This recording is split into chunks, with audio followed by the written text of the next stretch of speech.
Você está no Pode Ler e Escrever, o podcast literário. Por aqui, conversamos com escritores, profissionais do livro, produtores de conteúdo e amantes da literatura. Chega mais e aprenda com a gente. Olá, meu povo! Começando mais um Pode Ler e Escrever. Hoje, com ele, professor há 17 anos, amante de jogos de RPG e universo de fantasia. Começou a escrever com o objetivo de fugir da realidade e, após 20 anos, construiu um universo fantástico. O nome desse universo é A Chave do Tempo. Com vocês, Ramon. Grande Ramon, como você tá? Tô ótimo, Luiz. É muito bom estar aqui, viu? Muito feliz. Não, Ramon, eu que fico feliz porque é a primeira vez que a gente está abordando esse tema e eu tenho certeza que muita gente que acompanha a gente gosta disso. Vai ser um bate-papo muito gostoso. Ramon, você é professor, né? Há 17 anos. Sim. Como que você resolveu ir para essa carreira, hein? Eu sou sempre fui estudante de escola pública, né? Não tinha muita noção do que é o ensino de verdade, né? Quem estuda escola pública sabe que falta professor, falta aula, o conteúdo é fraco. Só que eu tinha certa facilidade para exatas, então eu tentava ajudar os meus amigos com a matéria. E aí, no cursinho, que eu tinha que ajudar mais ainda, né? Que tinha alguns grupos de estudos, me deu vontade de entrar na faculdade para ser professor. E aí escolhi física, porque é a matéria que eu tinha mais afinidade. Mas a minha paixão por ser professor, eu só descobri o que é ser professor na universidade. Então, eu diria que antes foi só ficou algo concreto e também maduro. Depois que eu entrei na universidade, eu pude ver o que é ensinar, o que é educação. Olha só.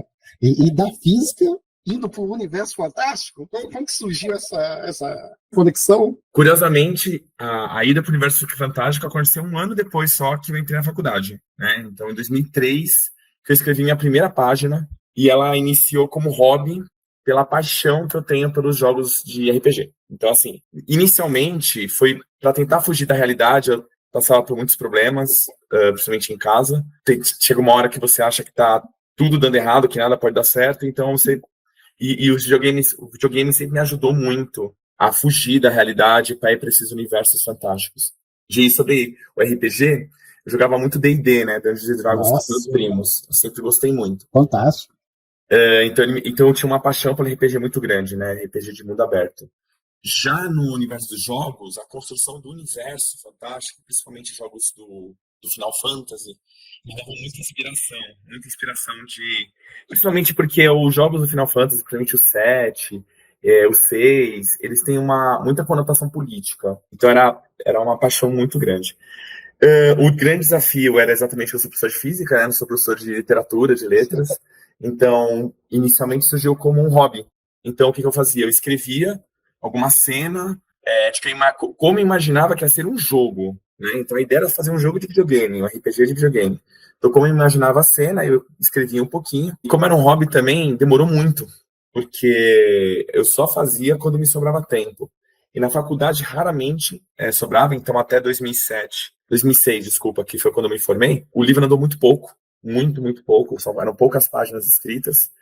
Depois, quando eu virei professor, eu comecei a escrever um pouco mais, mas mesmo assim, continuou como hobby. É interessante, né, porque o livro acabou ficando com um aspecto de universo muito bom, o universo estava bem construído, mas a história tinha algumas lacunas, porque, de novo, eu escrevendo em pedaços, então hoje eu escrevi o que hoje é o capítulo 3, né, aliás, o capítulo 2 foi a primeira coisa que eu escrevi, aí depois escrevi Olha só. Aí você vai escrevendo outras coisas, volta. Então, ficava uma concha de retalhos, né? Isso tem furo, tem problema com conexões. E Coesão, né? Coesão, exatamente. E aí, chegou uma hora que eu comecei a gostar tanto do universo, que eu falei, não, eu vou começar a investir, não só tempo, mas também dinheiro nisso. Nessa altura, eu já estava dando aula num colégio que já me dava um retorno melhor para poder fazer isso, porque esse é outro grande problema. Se você não tem de onde tirar o tempo e o dinheiro para investir numa coisa dessa, realmente ele nunca vai sair do hobby, né? Infelizmente. Exatamente. Então, quando surgiu a possibilidade de eu conseguir não só dedicar um pouquinho mais de tempo, como também investir, eu paguei uma crítica literária da UFRJ, né, a Lúcia Flaco, para ler a minha obra. E aí, foi aí que eu fiquei muito feliz. porque o retorno foi muito positivo. Olha, Muito positivo. atendeu a expectativa que você tava? Porque fica aquela ânsia. Eu tava, assim, muito nervoso, né? Tava bem nervoso. A expectativa, assim, né, de receber essa crítica, e ela falou que o livro tinha diferencial, que ele chamava atenção, que o universo estava muito verossemelhante. O que eu fiquei muito feliz, é lógico, né? Antes de eu mandar para ela, eu já tinha relido e reescrito mais de 30 vezes. Nossa. Facilmente eu posso dizer isso. Porque, como eu falei, né, ele estava uma concha de retalhos. Então eu sabia que se eu mandasse para ela daquele jeito, eu ia ter problemas. Imagina. Talvez ela nem entendesse a história direito, os personagens, então eu tive que reler muitas vezes. Dá para algumas pessoas lerem, alguns familiares, e aí quando ela deu o retorno foi extremamente. Ela criticou principalmente aquilo que eu sabia que ia ser criticado, então foi tudo perfeito. O que ela mais criticou foi a escrita mesmo, que não é a minha área. Então, e ela falou assim: isso é tranquilo. Eu tenho um grande colega, um grande amigo, melhor dizendo, que é professor de português, o Felipe Raoni, aliás, um abraço para ele. Uma vez, quando eu contei para ele desse livro, ele falou assim: eu falei para ele, às vezes eu me sinto meio analfabeto, porque eu vou escrevendo e eu nem vejo às vezes que eu errei. E às vezes eu vou reler e eu falo, meu Deus, eu não acredito que eu cometi esse erro. Ou seja, eu mesmo tô vendo que tem um erro horrível. Ele falou, Ramon, gramática a gente arruma. História ruim, a gente joga no lixo. É difícil. Aí eu falei assim, então tudo bem. Então, beleza. Teve vários outros contratempos, entre eles foi o meu mestrado. Então, quando eu comecei a fazer mestrado, eu tive que, de novo, parar de escrever, porque isso dava muito tempo, né? Imagino. Mas aí não é simples. eu fiz na área de ensino de física, que é minha paixão. E aí, quando finalmente terminei o mestrado, eu voltei a escrever. Isso é uma coisa muito louca, né? Quando as pessoas me perguntam, quanto tempo demorou para escrever? Eu falo assim, olha, você quer tempo de escrita ou tempo de tempo? Porque, como ele foi muito tempo pro hobby, realmente parece que é muito... Nossa, mas demorou tudo isso para escrever? Eu falei, que tinha ano. Eu escrevia 3 páginas, né? Eu nunca escrevia 3 páginas. Mas quando você pega o caminho inteiro da trajetória e vê só os textos que eu escrevi, eu diria que uns 5, 6 anos de escrita mesmo. Nossa, foi um tempinho.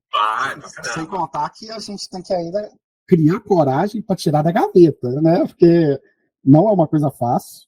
Sim. A gente aqui já entrevistou bastante gente que fala sobre o período de maturação e eu vou falar para você. A pessoa tem que construir aquilo na cabeça e falar, opa, tá na hora de jogar pro mundo. E acontece. Ô, Ramon, eu fiquei com uma curiosidade aqui. Qual que é o personagem que você mais gostava do Final Fantasy? Do Final Fantasy? Isso. Eu gostava de tantos personagens, por exemplo, o Cloud Strife, né, por ele ser o herói, óbvio, né? Fantástico, né? Ele era fantástico, mas assim, pra mim, cada personagem era único, e isso é uma coisa que eu acho muito bom. Era uma história em que você não se apegava a um personagem apenas. Então, eu gostava muito da Tifa, eu gostava muito da Ares, né? Que eu vou falar exatamente como eu falava quando eu peguei o jogo pela primeira vez. Então, talvez eu erre algumas pronúncias, mas assim, a Ares eu achava incrível, toda a benevolência que ela tinha. Com relação até o inimigo, até o... Eu esqueci o nome dele, de cabelo branco. Né? Ele cria um negócio em você que, assim, é raiva, mas você vê que ele é um personagem muito bem construído. Então é uma coisa que eu queria também fazer. O vilão, ele não pode ser... É que assim... O vilão, se não tiver camadas, não é vilão. Exato. Assim, é claro que em histórias, principalmente japonesas... não, na verdade eu vou falar histórias gerais, não vou me dar o luxo de tentar fazer algum argumento que qualquer professor de literatura me quebra, né?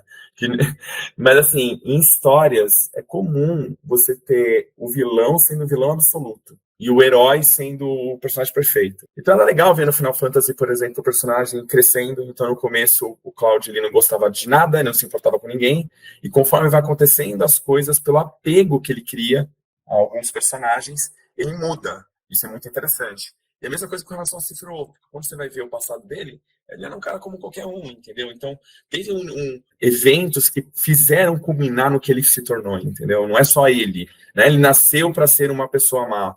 Não foi assim, entendeu? Então, isso é uma coisa que eu tinha muita preocupação na hora de me dedicar ao livro, e isso que foi legal na hora que a Lúcia retornou, o Felipe também, ele também leu a obra, me retornou. Então, a gente está falando de 2 professores de português sensacionais, né, de línguas.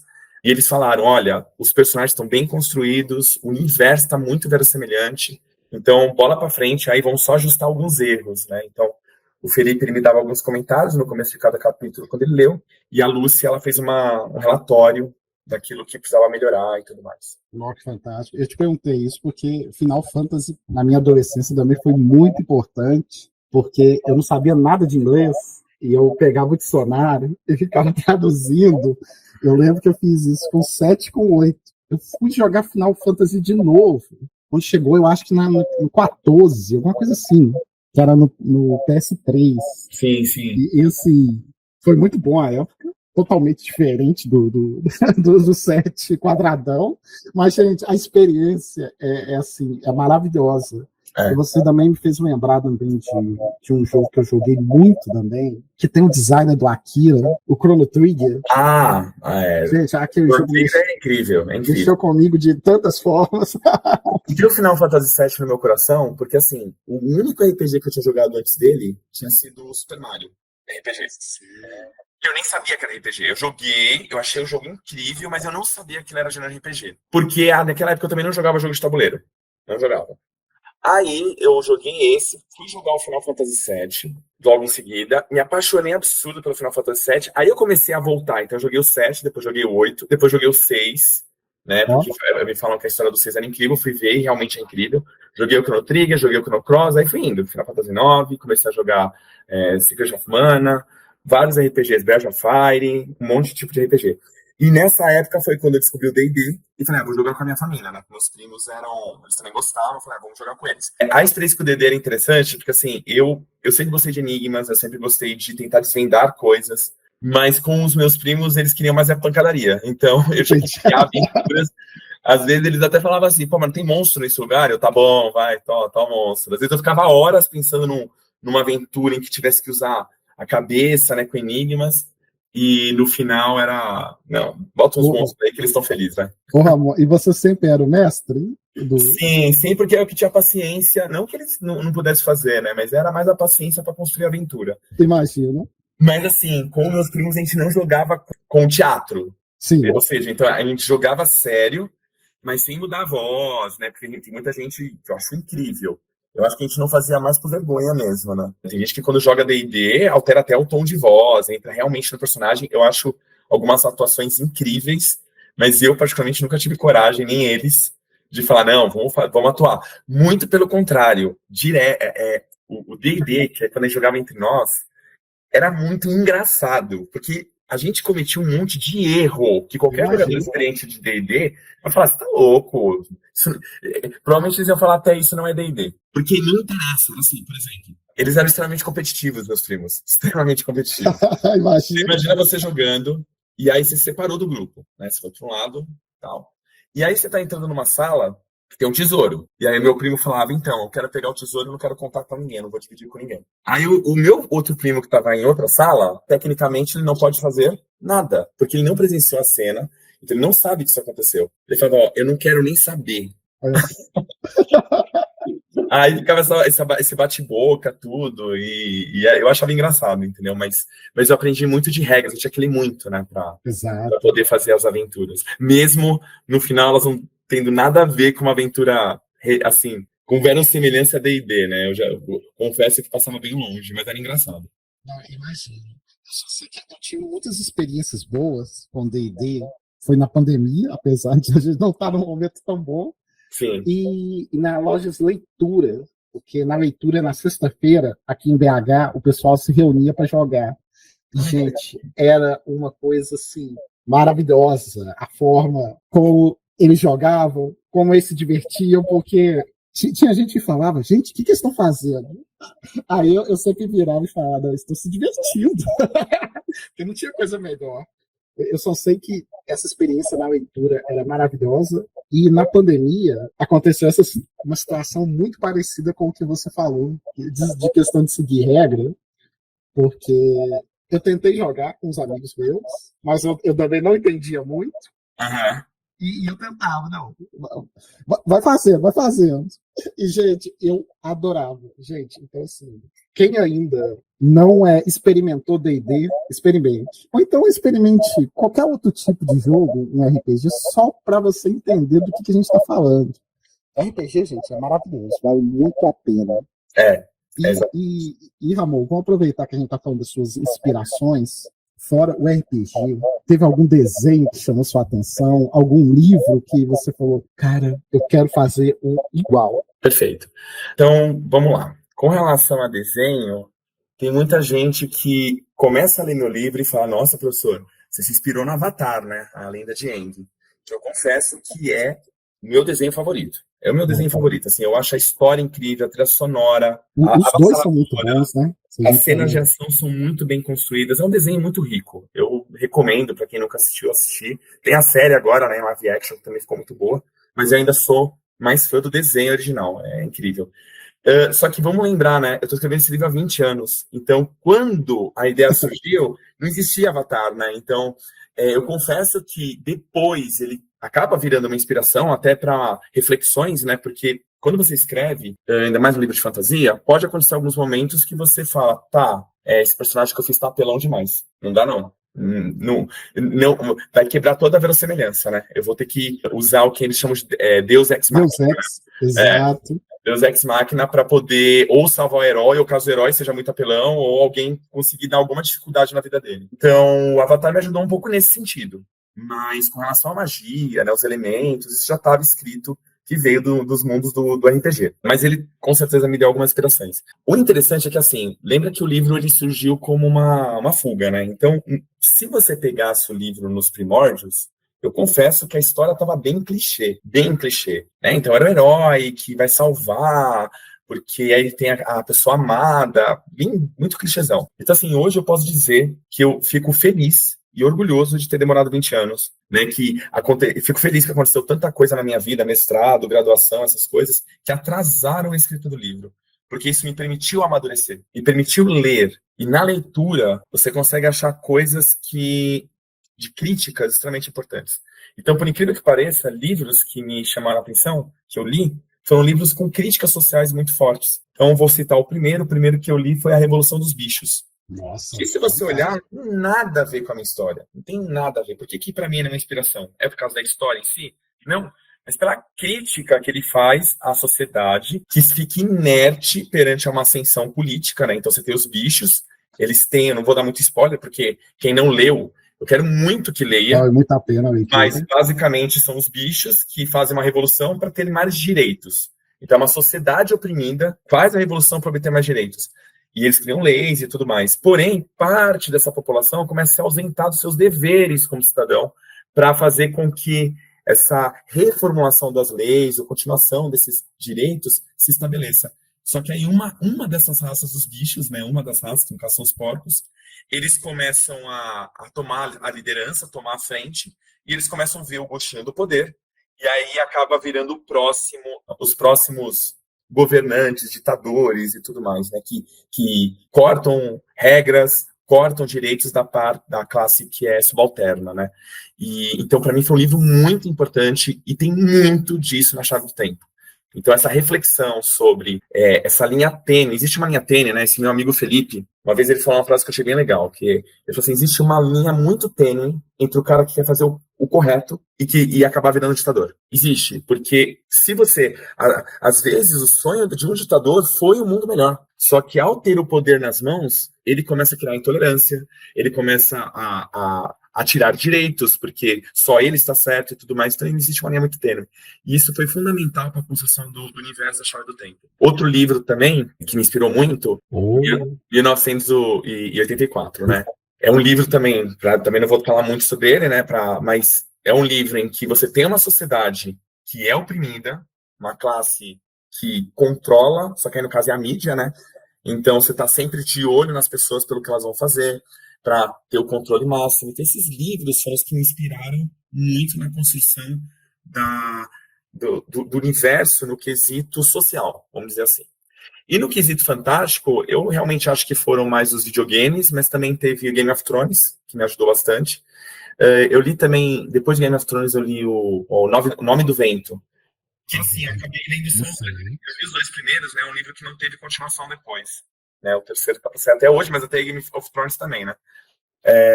E aí deu uma queda, né? Do primeiro pro segundo, mas o primeiro me ajudou muito, que é o Nome do Vento mesmo. O segundo chama O Temor do Sábio. Me ajudou bastante, porque assim, quando você lê o livro antes de começar a escrever o seu, é um tipo de inspiração. Exato. O Nome do Vento me ajudou, porque eu já tinha escrito. Aí eu li o Nome do Vento e falava, tá, como é que tá indo? Será que o meu universo realmente tá bom? Aí eu fazia alguns comparativos, fazia algumas mudanças. E isso me ajudou bastante a chegar no que ele é hoje. Então, assim, hoje eu olho para ele com muito orgulho por ter construído o universo desse jeito, e ter alguns feedbacks de leitores muito bons, né? Então foi muito bacana. É óbvio, teve outros livros, mas acho que se eu fosse colocar em Não, ordem, mas, os top 3 seriam esses. não, mas imagina, eu só vou colocar um complemento aí, gente, para quem leu A Revolução dos Bichos, é um livro de Vigiar e Comer, que ajuda demais. Eu falo que é tipo um complemento que vale muito a pena. Muito bom, é verdade. Ah, sim, teve um também, mas esse eu já tinha lido quando eu estava no cursinho, né? Mas que depois foi legal eu pegar novamente, que de novo não tem nada a ver com a história, mas eu queria que o meu livro tivesse muitas reflexões para causar empatia. Então, Vidas Secas foi extremamente importante, porque ele é um livro pesado, ele é um livro amargo. O meu livro não é amargo, pelo menos boa parte dele não é. Ele tem algumas cenas amargas, mas Vidas Secas é inteiro amargo. Mas é um amargor necessário, né, para você fazer a construção de um cidadão, né? Exato. Ô, Ramon, já que a gente tá falando tanto do livro e até agora ninguém viu, mostra pra gente a capa, pra quem tá acompanhando a gente pelo YouTube. Aqui, ó. Gente, a capa dele é maravilhosa. Ô, Ramon, vamos começar a dar mais alguns detalhes? Quem fez a Vamos. capa? Como foi construída a capa? E, melhor de tudo, por que esse nome, Chave do Tempo? Muito bom. Ótimas perguntas, ótimas perguntas. Adorei. Vamos começar pela capa. O processo de construir um livro de forma independente é extremamente desafiador. Então, assim, eu tive a opção de fazer ele por editora? Tive. Em um momento, porque, assim, eu tentei desistir de escrever várias vezes. Né? Quando eu falo desistir de escrever, eu digo vou levar a sério. Né? Até parar, de vez em quando. E, nesse quesito, as pessoas que mais me ajudaram foi a minha amada esposa, né, a Fernanda. Um beijo para ela, que segurou minha mão, que ela me apoiava muito para continuar. Minha mãe, que lia, né, ela é uma das pessoas que mais leu livros, acho que ela leu umas 30 mil vezes, assim. Às vezes eu escrevi uma página nova, já mandava para minha mãe e falava, ó, lê aí, vê o que você acha. Teve outras pessoas também que eu vou agradecer depois, mas assim, essas duas eu estou agradecendo agora porque elas foram muito relevantes na obra. E por que eu decidi fazer ele de forma independente? Porque eu queria que no final ele não tivesse interferência externa, que ele fosse realmente uma obra minha. E aí, nessa hora, você paga um preço por isso. Né? E um dos preços está relacionado aos custos que você vai ter na obra. Então, eu vou ter que arcar com tudo. Então, por exemplo, eu tive que pagar uma crítica literária. Me arrependo? De jeito nenhum. Ela foi extremamente importante. E aí tem a capa. Só que quando eu fui olhar sobre o trabalho de capistas, se fosse um capista que também faz o desenho, ia sair muito caro. A capa já saiu cara do jeito que ela foi. Eu falo caro, mas assim, é o preço. Eu, de maneira nenhuma, vou desvalorizar o trabalho dessas pessoas. Tanto que daqui a pouco, para quem pensa em escrever, eu vou falar o que custou mais caro.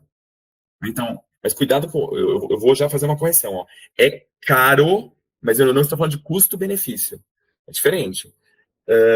Então, assim, a capa já achava cara, então eu falei, não, eu vou tentar fazer ilustração. Então, eu estava conversando uma vez com a minha mãe, e a gente junto pensou assim, por que a capa não pode ser alguma coisa voltada a mensagens que vai encontrar no livro? Falei, poxa, bacana. Então, eu comecei a construir. E o livro, ele tem muitos mapas, né? Eu vou, por exemplo, mostrar um aqui, ó. O livro tem muitos mapas, ó. Todas as cidades que os heróis passam, eu fiz o mapa foi eu que fiz. E eu fiz utilizando um software na internet chamado Incarnate. Esse Incarnate, ele foi feito para fazer jogo de tabuleiro. Então você consegue criar todo o cenário de RPG, né? Então ele foi feito para fazer tabuleiros de RPG. Você cria todo o cenário e faz sua aventura. Eu utilizei, né, paguei para usar esse programa, porque tem a versão gratuita, mas a versão gratuita tem várias. Não ajuda. Eu Para quem não tá vendo, o livro é colorido, gente. Tá maravilhoso. É verdade, é verdade. O livro é colorido. Assim, esse foi outra coisa que eu tive que decidir. E aí na capa, eu falei assim, não, então eu vou construir o seguinte, eu vou colocar a cidade de Utópia, que é a principal cidade que mais aparece no primeiro livro, e vou colocar algumas mensagens subliminares nelas. Então a capa, ela possui 3 mensagens. Duas eu vou falar e uma eu vou deixar para o público, quando adquirir o livro, tentar descobrir. Comenta aqui no YouTube, gente. Exato, exatamente, muito bom. Então vamos lá. A primeira coisa, que não tem nada a ver com a história, só porque eu gosto de mensagens subliminares, se você virar o livro de lado e aproximar, essa parte aqui do centro é de lado para cima chave. Esse muro aqui é a parte maior da chave, aí você tem a rua aqui, que é a continuação, e esse labirinto aqui de mato é as outras partes da chave. Né? Então você tem isso aqui. A segunda é que se você olhar o livro, ao redor dele tem uma névoa. Ele está mostrando que o personagem está tendo um sonho. Tá tipo de longe. E ele está tendo um sonho. Então essa névoa é como se fosse essa parte do sonho dele. E a última está relacionada a esse meteoro aqui que está caindo. Tá? E aí é isso que eu não vou falar. Aqui eu não vou falar nenhum. Só o meteoro que está caindo. Então fui eu que acabei fazendo a capa. Por uma questão de grana. Mas eu fiquei muito feliz com o resultado, porque eu sempre amei mensagens subliminares. E eu acho muito legal, por exemplo, tem uma aluna agora que está lendo livro, uma aluna, ela acabou de adquirir e está lendo. E ela está adorando. Fiquei super feliz, porque é uma aluna. Você fica mais feliz ainda quando é alguém que lê muito. Então ela lê demais, ela lê muito. E aí ela começou a ler, aí ela já está, acho que na metade do livro. Eu falei, então, a capa tem algumas coisas ocultas. E ela já regalou o olho porque ela adora. Aí eu falei, agora que você chegou no capítulo 12, eu posso te dar essa coisa. Aí eu falei, olha de pertinho esse meteoro. Toda ela olhou de perto, ela, né? Falou, nossa, não acredito. Aí depois as pessoas dão os parecer dela, mas enfim. Então a capa foi eu que fiz, aí depois eu mandei ela para um capista. Esse capista, o que ele faz? Ele faz a contracapa, essa contracapa bonitona. Foi ele que fez, ele faz a orelha já do tamanho certinho. Só que, como eu era escritor de primeira viagem, eu cometi alguns erros. Eu contratei o capista logo que eu acabei de escrever. Isso é um erro, você tem que contratar ele no final. Porque é no final que você vai abraçar as páginas, né? E ainda bem que o capista foi super, assim, boa gente. Ele viu que eu era escritor de primeira viagem. E chegou uma hora que eu falei para ele assim, então, eu mudei um montão de coisa, agora o livro pulou de 400 para 600 páginas. Aí ele, cara, sem problema, escreva, quando acabar, você me avisa que eu ajusto a lombada. Aí eu falei, que bom, porque demorou um ano isso. Depois de um ano, só que eu devolvi para ele, e ele fez o trabalho, assim, super tranquilo.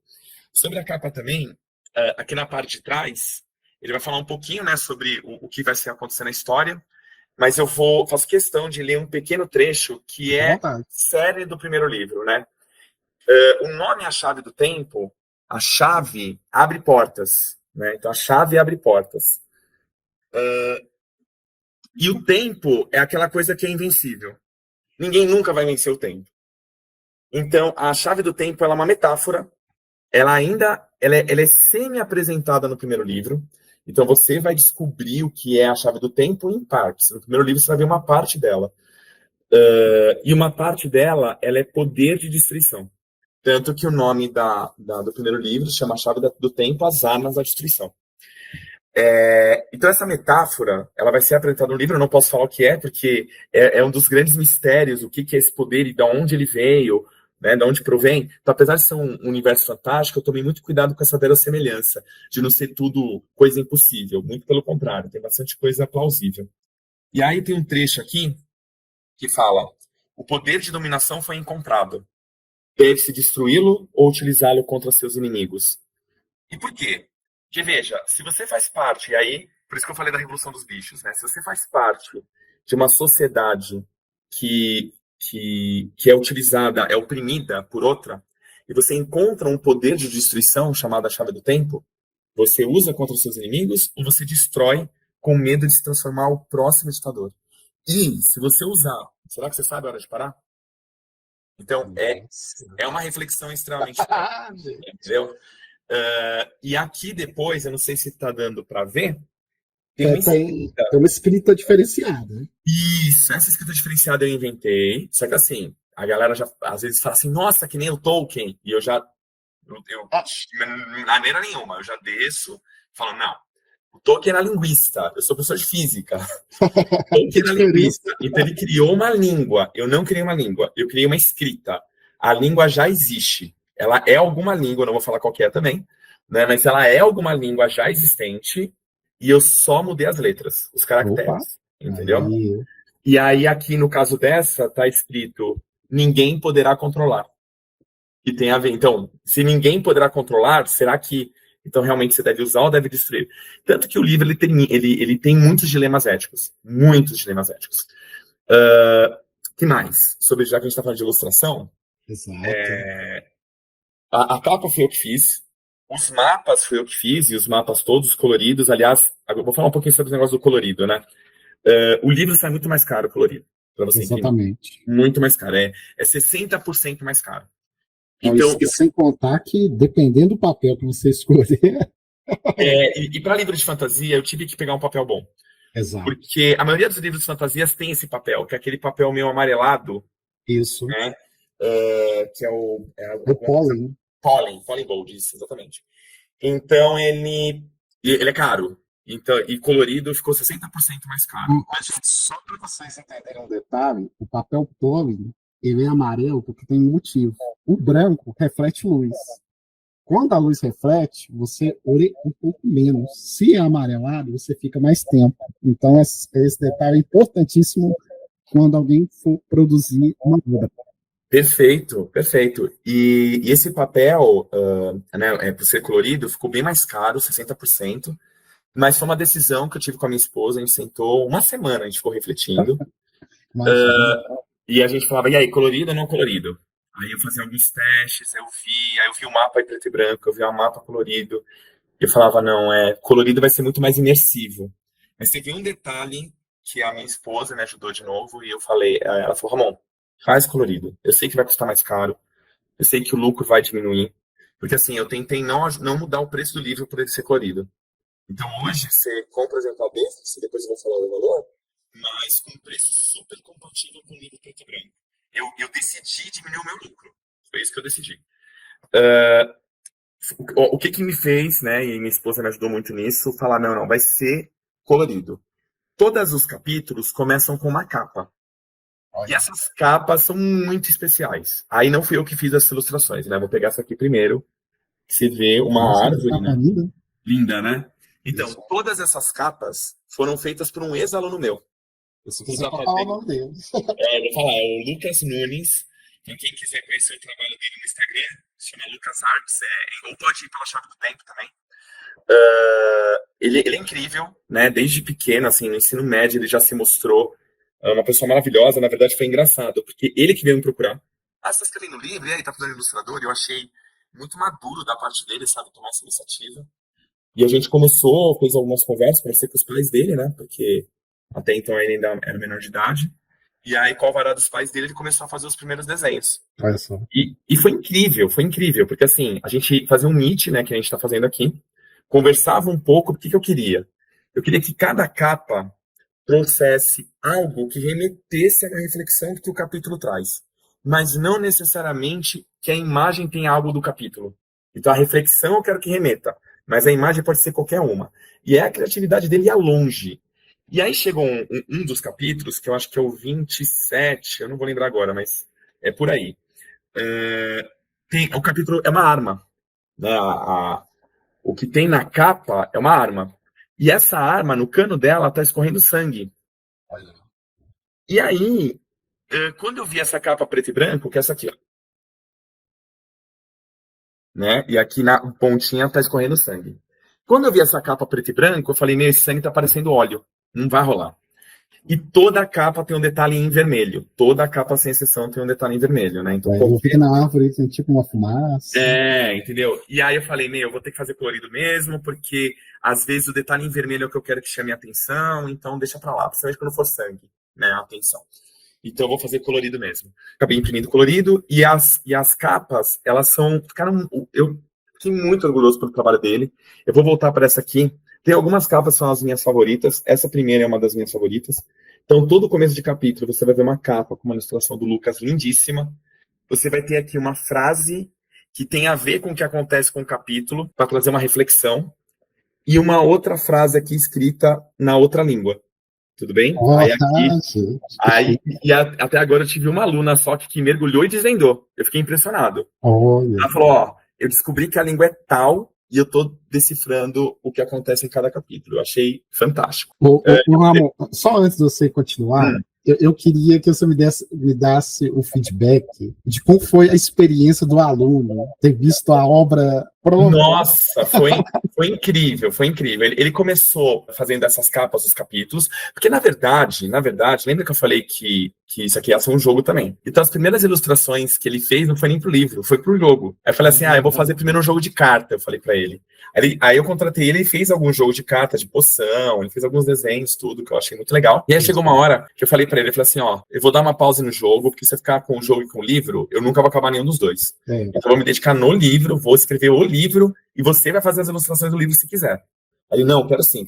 Aí, beleza. E aí, quando ele viu o resultado pronto, ainda mais que estava colorido, ele falou, nossa, ele foi, né, comigo no dia da... A gente fez uma inauguração, né, minha esposa, que tem uma surpresa maravilhosa, assim, com os meus amigos, tudo. Um café aqui em São Paulo. E ele foi lá, ele estava presente, a família dele estava presente, ele ficou super feliz de poder pegar o livro. A última reunião que eu tive com ele, porque ele ainda faz desenhos para mim, né? Agora já está na faculdade, né? Mas ele ainda faz desenhos para mim. A última reunião que eu tive com ele foi muito legal, porque eu estava conversando com ele, tipo, estou conversando com você no Meet, e no fundo, onde tá esses livros aí seus, tava o meu, né? E eu achei muito legal, assim. Olha só. Eu tenho certeza que ele ficou muito orgulhoso, eu já conversei um pouco com ele, ele ficou super feliz, e a ideia é que essa parceria perdure muito. Quando eu contratei ele, eu falei pra ele que eu só tinha, porque ele é muito regrado, super maduro, ele é super preocupado com prazo. E eu chegava pra ele e falava assim, pra mim existe uma regra. A regra é, o dia que você colocar esse trabalho na frente da escola, eu te demito. Tá? Você sempre vai fazer as coisas da escola e depois você vai fazer o livro. Mas e o prazo? Eu falei, não tem prazo. Não tem prazo porque eu tô demorando. Falei, você vai ver. Eu já Aí eu falei pra ele, o que eu já falei pra você, eu já mudei esse livro várias vezes. Então, assim, eu vou mudar de novo. Então, enquanto eu estiver fazendo isso, você vai fazendo os desenhos e tudo mais. E de ter feito, ele acabou acabando essas capas bem antes de eu acabar a minha parte, porque eu tive que refazer outras coisas. Fazer ajuste, sempre tem um ajuste, né? Sempre, tanto que assim, o Felipe, por exemplo, ele fez primeiro uma leitura crítica, ele fez uma primeira correção, e depois a Lúcia Faco, eu contratei ela e ela fez tipo uma ida e volta. Então ela leu, fiz ajustes e ela leu de novo, entendeu? E foi muito legal ouvir das duas partes da evolução. Nossa, fantástico. E aí eu vou falar dos mistérios, assim, pra você ter uma noção como essas capas são imersivas. Então eu vou voltar para essa primeira, que é uma das minhas favoritas. Então o que você vê aqui, né? Você vê uma árvore. E aí, pela imagem não dá para ver, mas de pertinho dá, essas manchas vermelhas são rostos. Então essa árvore, ela está simbolizando o que? A nossa sociedade. Uma parte da sociedade. E você vê que ela tá linda, tá brilhante, tá erguida. Só que para ela chegar nesse status, ela teve que matar todas as árvores em volta para sugando seus nutrientes. Olha só. Entendeu? E aí vem a frase, tá escrito: foi quando percebi que minhas ações afetavam todos em minha volta. Né, e aí isso tem a ver com o capítulo. Então, tem uma árvore no primeiro capítulo? Não, mas no primeiro capítulo vai ter uma reflexão sobre, você vai fazer isso, você entende que o que você faz pode afetar todas as classes em sua volta, entendeu? E tem várias que são minhas favoritas, assim, o Lucas, e eu falei para ele uma coisa que eu adorei, eu falei assim, eu não quero que você siga um estilo, eu quero que cada capítulo seja um estilo diferente. Então, tem capítulo que ele vai para uma coisa mais surrealista. Nossa, que desenho lindo, hein? Tem uns capítulos que ele vai para uma coisa mais surrealista, tem outros que ele vai para uma coisa mais real, né? Tem outros que são bonitinhos, olha isso aqui, ó. Nossa. Entendeu? Então, assim, isso tudo foi parte do Lucas. Os mapas, aí fui eu, né? Então, por exemplo, esse aqui é o mapa do continente, que acontece a história. Aqui, por exemplo, os brasões dos reinos, dos continentes. Então, o livro é extremamente imersivo. Você, conforme folheia, e aí isso também foi uma outra decisão que eu tive que tomar. Que é assim, eu tenho todo esse material. Então, o livro tem cartas que os personagens trocam entre si, tem jornais, tem mapas, tem cartazes, tem um montão de coisa que acontece na história. A minha opção foi, o que eu faço? Eu deixo tudo isso no final? Poderia. Porém, e isso também melou no valor. Isso melou o preço. Isso melou o preço também. Porque assim, qual que era a ideia? Era fazer o livro inteiro preto e branco. E porque quando você imprime livro, para quem tiver essa curiosidade, você imprime por cadernos, né? Isso. E eu tenho a opção de fazer sei lá, praticamente todos os cadernos preto e branco e só o finalzinho colorido. Então eu poderia ter deixado todas as imagens no final.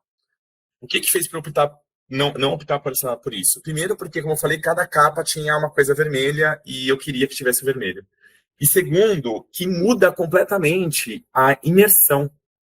Eu queria que quem estivesse lendo lesse, visse aquele cartaz no momento que o personagem vê o cartaz.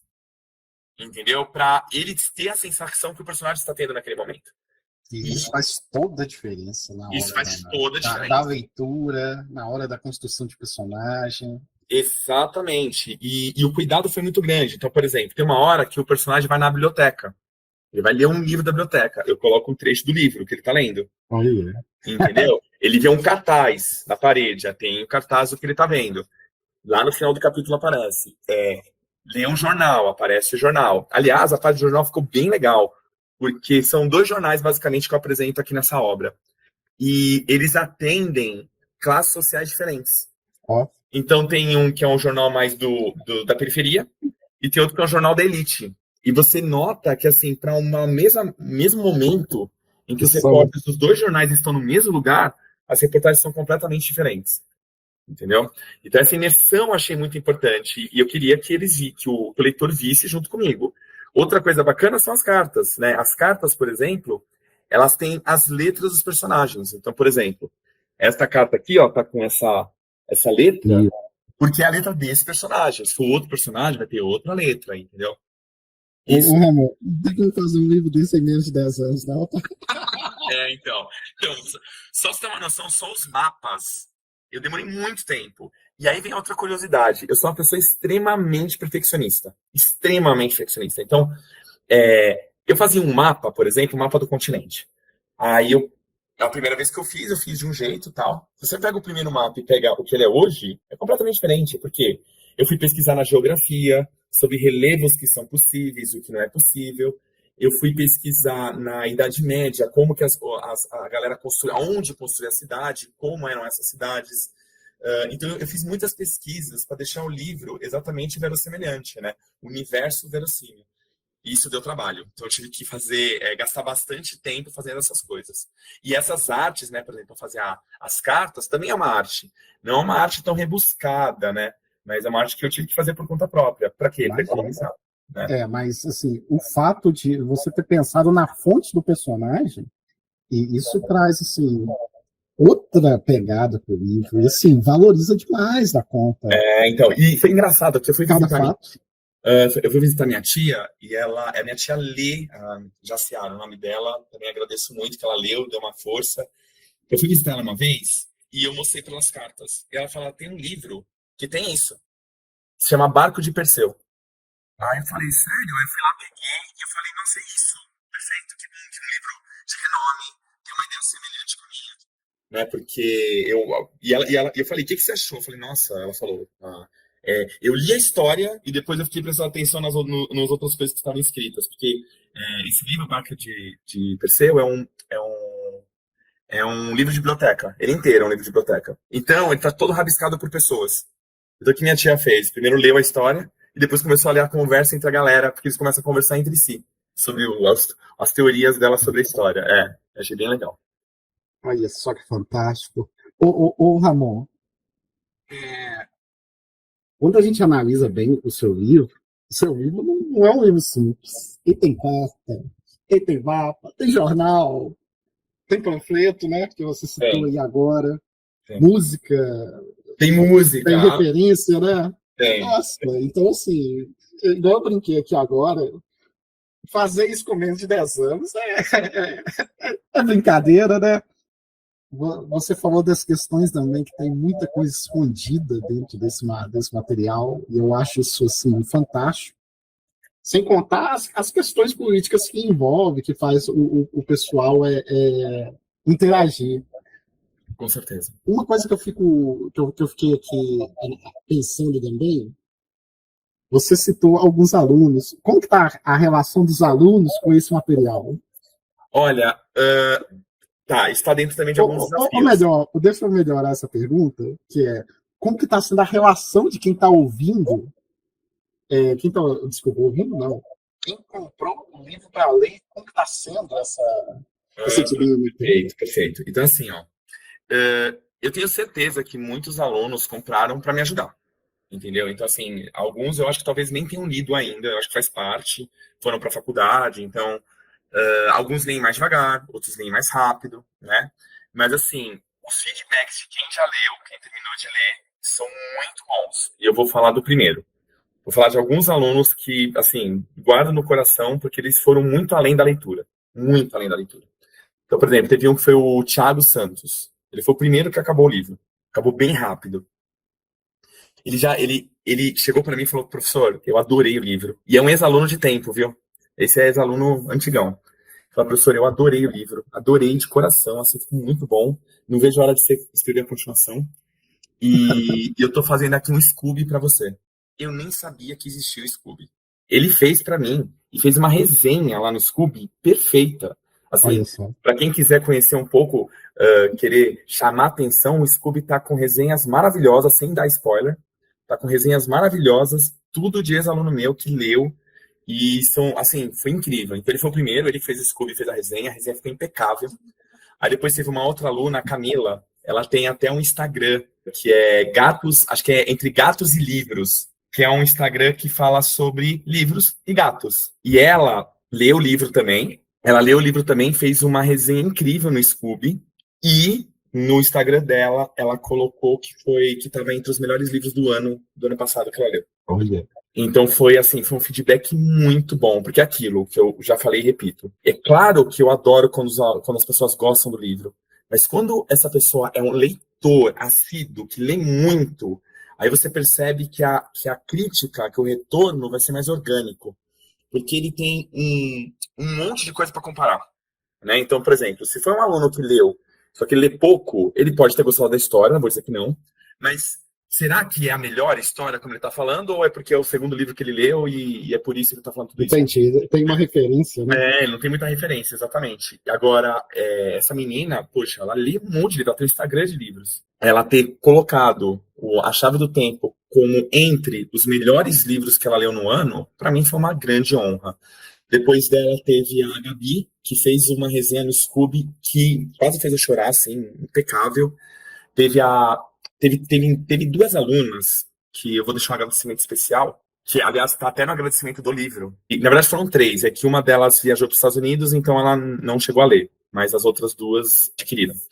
Foi a Lia, a Maria Rita e a Maria Luísa. Elas leram os 11 primeiros capítulos do meu livro. E por quê? Porque eu sou uma pessoa que não só eu sou muito perfeccionista, como eu tenho uma autoestima bem baixa.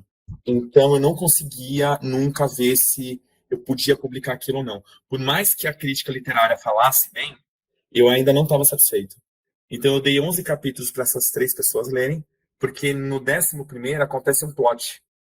E eu falei, bom, se a partir desse momento eles quiserem continuar a ler ainda, missão cumprida, né?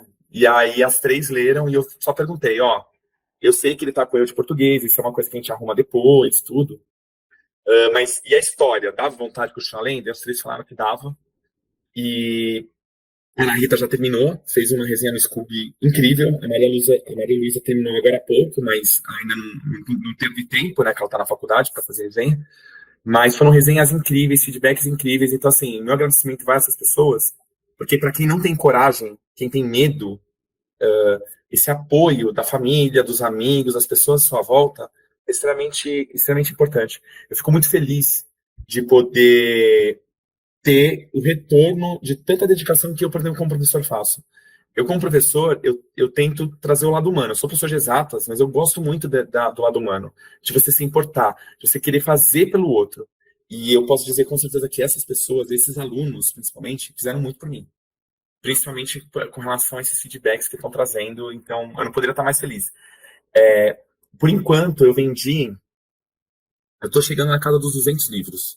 Olha que maravilhoso. O que é muito bom. O independente chegar nessa marca. O que é muito bom, para pouco tempo, assim, foram 2 meses que eu li, que deu um boom, né? Que eu vendi bastante.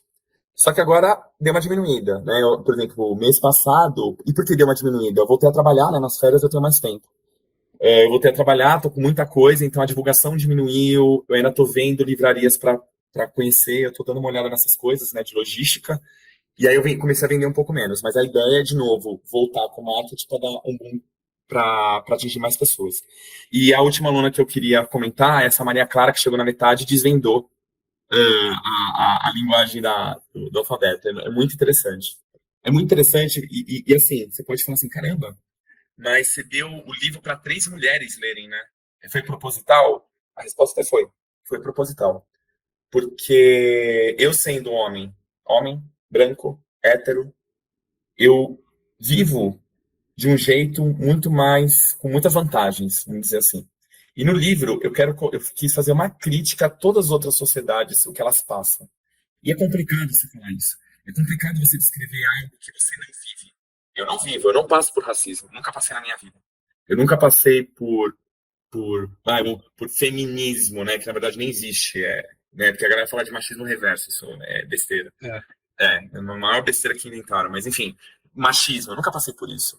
Eu nunca passei por homofobia, entendeu? Então, para mim é fácil. E escrever sobre isso é complexo. Então, eu tive que ler também, né? Eu li o manual o pequeno manual antirracista. Livraço. Livraço. Li para poder ter um pouco de coerência no que eu vou falar. Eu li sobre homofobia, eu li pouco, porque eu cheguei até a pedir ajuda de algumas pessoas, aí foi uma coisa mais direta. E de machismo, foi engraçado que foi a minha vivência. Eu fui criado por mulheres, né? Então, meu pai se afastou da gente, né? Então, eu fui criado pela minha avó, a minha mãe, a minha irmã. E depois, minha esposa. Então, eu pude ver de perto tudo que elas passam. O livro fala muito sobre isso. Então, quando eu escolhi essas pessoas, foi proposital. Porque eu queria saber se, no momento que elas lessem certas cenas, se ia trazer o gosto que eu queria. Mesmo que fosse amargo. Mesmo que fosse amargo. E, novamente, o feedback foi incrível. Nossa, isso é maravilhoso. Que coisa boa que foi atingido o objetivo, né? Ô, Ramon, antes da gente entrar na etapa final da nossa conversa, só mandar um recadinho aqui pro pessoal, que é, gente, quero agradecer todo mundo que está seguindo a gente, que está comentando, que está nos ouvindo, porque no mês de fevereiro a gente bateu o nosso recorde, a gente basicamente dobrou o número de visualizações. Então, assim, eu só tenho que agradecer, assim, de coração mesmo, todo mundo que está toda quarta-feira indo lá, ouvindo a gente faz esse programa aqui com muito carinho, muita dedicação mesmo, e a gente sempre tenta trazer gente diferente, que é para mostrar que, opa, a situação de um não é a mesma da minha, e nem a minha é igual a de outra pessoa, porque assim, cada um tem sua história, e assim, eu estou muito feliz com o resultado e com as histórias que a gente está contando aqui no Pode Ler e Escrever. E esse é um recado. Um outro recado é que os nossos marcadores, eu vou voltar a distribuir eles na leitura a partir do mês que vem. A gente está gravando esse episódio no finalzinho de março. Eu tenho certeza que a partir de abril já vai estar disponível os nossos marcadores novamente. E quem puder curtir, comentar, compartilhar, gente, fica à vontade. Ramon, achei maravilhoso sua obra, achei tudo fantástico. Eu vou ler, eu vou dar o meu feedback em breve, porque como a gente tem gravação, tem outros compromissos, acaba que a gente tem que estender um pouco a nossa leitura. Com certeza. Mas, Ramon, como que eu faço para te achar? Boa, obrigado, porque assim, como autor independente, esse eu diria que é o maior desafio. Primeiro eu vou falar uma coisa para também te ajudar aí, que você está fazendo podcast. Eu e mais esse meu amigo Felipe e o Thiago, a gente tem um podcast também. Opa, e o podcast ajudou a gente muito, me ajudou a levantar muito o meu senso crítico. E a gente sabe que é difícil mesmo. No começo, assim, conseguir visualização. Então, assim, eu desejo muita sorte para vocês também aí. Obrigado. Eu quero participar do seu. A gente deu uma parada nele. Não tem problema, não. Mas quando a gente voltar, vai ser uma honra. Nossa, vai ser uma honra. Eu quero ser um dos primeiros. Nossa, a gente atingiu uma marca bastante de muitos episódios, a gente deu um tempo, porque a gente tá trabalhando demais em outras coisas, então a gente deu um tempo nele. Mas quando voltar, vai ser uma honra. Se chama Depois da Aula. E vamos lá. Sobre o livro, eu recomendo muitas pessoas irem no Instagram, tá? Então, o Instagram é @ né? A Chave do Tempo, tá? A foto de capa tá uma caixinha que minha esposa me deu de presente de aniversário para guardar todas as ideias que eu tinha do livro. Então, dentro daquela caixinha tem um montão de recortes, de coisa que às vezes fazendo papel de pão, de rascunho, tá tudo dentro daquela caixinha. Eu vou acabar alterando essa capa porque às vezes as pessoas não sabem se realmente é. quando olha no guia de busca. Lá no Instagram, o que vale a pena dar uma olhada? Primeiro, que ele tá lotado de informação bacana. Então, assim, recomendo as pessoas a seguirem o Instagram, porque esse Instagram, ele tem muitas imagens e imersões do universo da Chave do Tempo. Por exemplo, você vai lá no Instagram, tem os mapas, tem algumas ilustrações, tem ilustrações lindas que o Lucas fez sobre as raças, falando um pouquinho sobre elas, tem sobre os elementos, os poderes e tudo mais. Então, assim, é umas coisas bem bacanas. É isso que eu tô começando a postar. Vai ter mais coisa ainda. Vai ter recortes de podcasts, como o daqui. Eu vou acabar fazendo alguns recortes para colocar lá também. A gente vai soltar bastante, porque é um tema muito gostoso. E, gente, vale a pena a experiência. Vale demais. Exatamente. E lá também tem frases, né? Então, assim, eu tô pegando frases que os leitores grifam, que eles gostam muito. E aí eu coloco lá para quem quiser conhecer. E é muito legal, porque outro dia eu fui falar com uma dessas alunas que leu, e ela falei, você grifa livro? Grifo. Eu falei, você gostou de algumas frases? E muitas das que ela gostou eram as minhas favoritas também. Olha então, muito legal, muito legal. E aí, para comprar, é o seguinte, vamos lá. Existe um post fixado, né, lá no Instagram, um post fixado, onde você pode ver lá o que eu chamei de pacotes. Porque, assim, você pode adquirir o livro, mas você pode também adquirir o livro com ilustrações, entendeu? Então, tem vários pacotes. Então, o livro, se você quiser adquirir só o livro, ele está R$75, tá? Se for com o marcador, marca-página da Chave do Tempo, vai ser 76. Aí tem o pacote que é com ilustração, né? Então, tem o pacote que é com mapa. Tem um pacote que tá com uma ilustração bem bonita dessa escrita aqui que eu criei. Tem um pacote que tem poderes, né? Tem um pouco de magia, ilustrações do Lucas, que ficaram lindíssimas. Dos personagens, das raças, tem tudo isso. Então você primeiro entra nesse post para você ver qual pacote você quer, né? Uma vez que você escolheu o pacote, o que você faz? Tem lá um link no feed, né? Um Linktree, Chave do Tempo. Quando você clica nesse Linktree, vai aparecer a opção pagamento dos pacotes. Lá você vai ser redirecionado para um Pix, que pode ser lido ou com QR Code, caso você esteja no computador, que eu acho que é o que menos acontece, né? A maioria das pessoas está no celular, no Instagram. Então tem o QR Code caso você esteja no computador, mas tem aquela chave Pix, copia e cola. Aí você copia, cola lá no seu banco e efetua o pagamento. Efetuou o pagamento, você só manda para mim por direct o comprovante. E aí eu te envio. Ô Ramon, e como que tá a sua relação hoje com a internet? Porque eu vi que o seu Instagram tá bem montadinho. Conta pra gente como tá sendo. Então, como eu falei, eu sou muito perfeccionista, né? Então, assim, eu tô com muito post já pronto para fazer pro Instagram, só que, eu não sei se chegou a abrir, ele agora tá com um dos elementos, né? Então, eu fiz algumas imagens, aí fui eu que fiz mesmo. Essas imagens eu usei 3 programas. O Incarnate para criar a primeira imagem, depois usei inteligência artificial para dar uma modificada, porque eu não sou desenhista, né? Então, para dar uma melhorada no traço. E depois eu usei um outro programa que é o Pixamotion, que é para dar movimento. Então, você clica, por exemplo, nessas imagens, você vai ter, sei lá, o elemento da água com movimento. Então, vai ter uma bola de água movimentando com música de fundo. Então, assim, é um trabalho muito minucioso, porque, veja, eu tenho que primeiro fazer o primeiro desenho. Exato. Aí eu mando para a IA para ver se ela me devolve uma melhoria. Depois eu tenho que entrar num outro programa e ficar mexendo para saber onde eu quero a animação. E aí depois eu tenho que procurar uma música e editar o vídeo para ficar do jeito que eu quero. Então, assim, é bastante trabalho, mas, assim, com a internet está super tranquilo. O problema está sendo o tempo. Imagino. Eu faço essa pergunta porque eu vejo que muitos autores têm esse problema de, opa, terminei minha obra, mas aonde eu vou divulgar? E às vezes a pessoa não sabe divulgar, ou então às vezes, isso não é para mim, eu não quero. Sim. E tá tudo bem. Agora entendi, agora eu vou dar uma resposta melhor. É assim, não, mas aqui, sua resposta tá até melhor do que eu pensei, porque eu gostei muito mais. Então, assim, é que quando eu pensei com relação à internet, é na habilidade de construir o Instagram. Então, assim, o Instagram tá bem construído, e como eu sou perfeccionista, eu já tô com outros posts para fazer, mas ainda tô fazendo os dos 2 últimos elementos. E enquanto eu não postar na ordem certinha todos os elementos, eu não vou sossegar. E aí eu vou... Desculpa? Não, imagina como que vai ser. E aí eu vou ter outros posts para fazer. Agora, com relação à divulgação, esse está sendo um desafio por conta do tempo. Então, assim,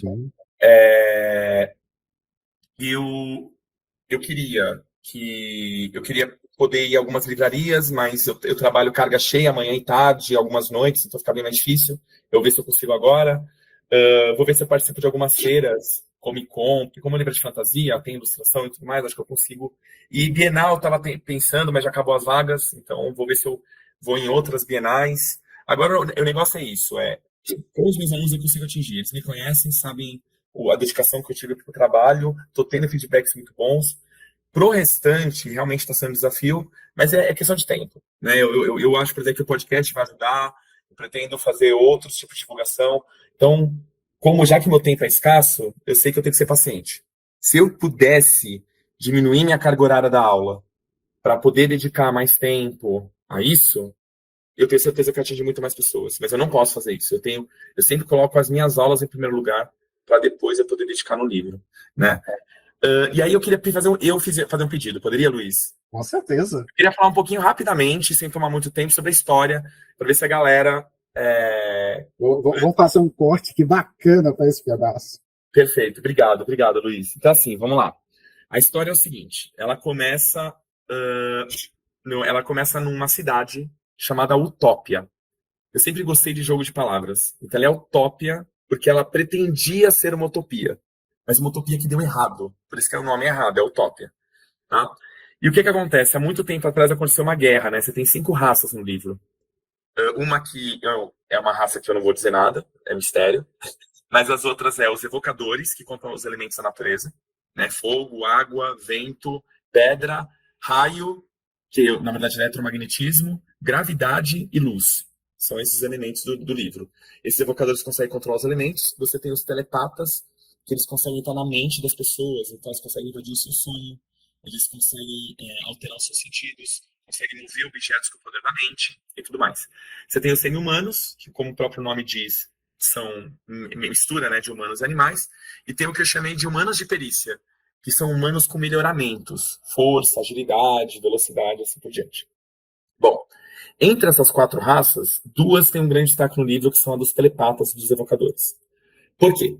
Porque os evocadores, no passado, o poder deles cresce muito, muito rápido. É diferente dos telepatas. Então, assim, quando eu falo entre esses poderes, na hora você fala, nossa, o telepata de longe é o mais poderoso.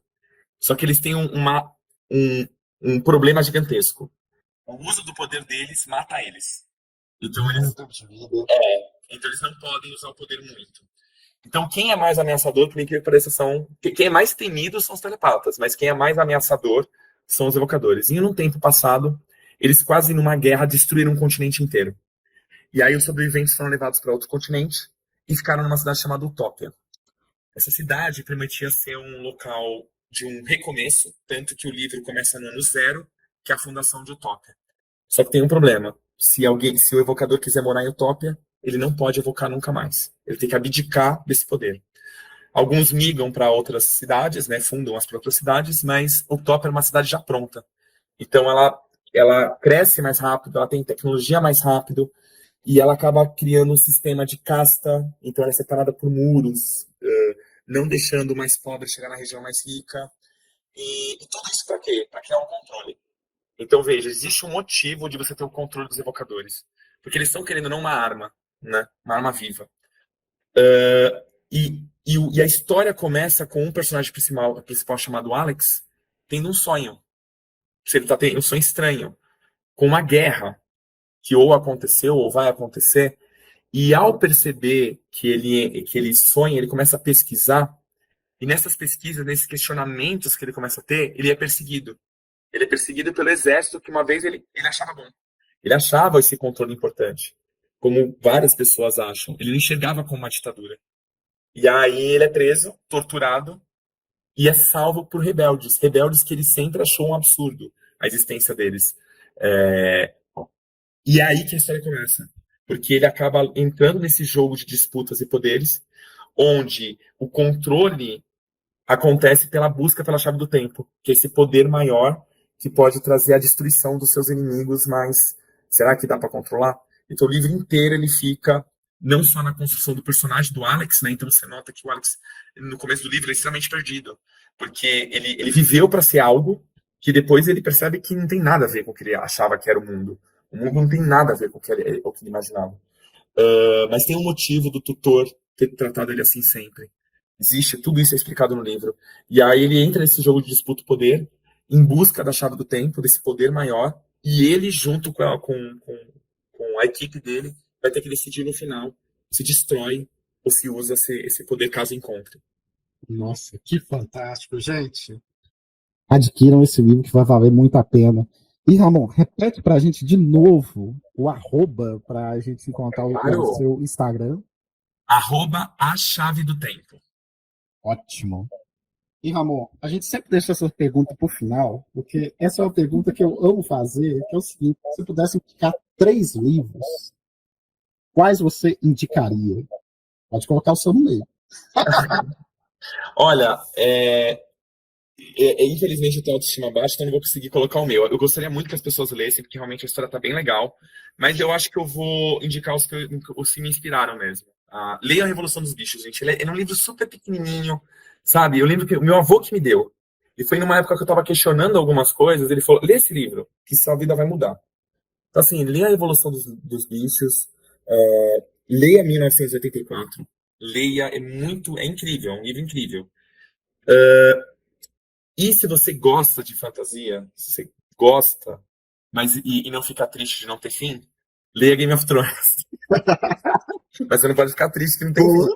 Boa, boa. Não, o Marte prometeu que vai soltar um dia. E assim, para quem quiser ler o meu livro, obviamente eu vou ficar muito feliz. Foi feito com muito carinho e eu prometo para quem estiver lendo que eu não vou demorar 20 anos para escrever o segundo. O segundo já está a caminho, ele já está com mais de 150 páginas, está crescendo. Então, assim, eu espero poder terminar de escrever a primeira, porque a gente fala em leva, né? A gente escreve, manda para a crítica analisar, devolve. Eu acho que em um ano eu consigo terminar a primeira leva, entendeu? Porque o universo está construído, né? Fica mais fácil. Então, Ramon, quando você tiver finalizado, o convite já está aberto aqui para o próximo. Honra gigantesca. Ótimo. E, Ramon, muito obrigado por sua presença aqui. A gente fica muito feliz por ter abordado esse tema, que eu estava doido para poder abordar esse tema.